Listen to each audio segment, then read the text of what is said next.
Un saludo muy especial para mis seguidores de Beto Explica, mi canal de YouTube.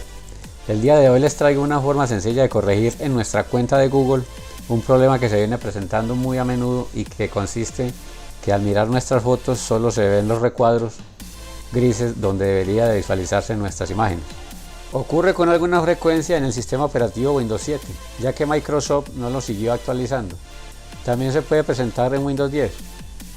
Explicaré de forma sencilla los pasos para solucionar este problema que se presenta con los buscadores de Chrome y Firefox. Lo primero que hay que hacer es ir al panel de control, buscar la opción desinstalar y proceder a quitar la aplicación de Google Chrome. Después reiniciar nuestro ordenador.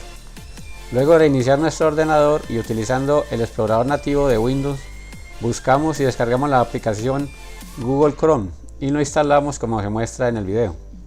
Al terminar la instalación, ingresamos nuestro correo de Gmail y la contraseña para poder entrar a nuestra página. Ya en nuestra página le damos clic al icono de menú y buscamos la opción Fotos. Aparecerá los retratos que han sido sincronizados desde nuestro móvil, como se alcanza a ver en este pantallazo.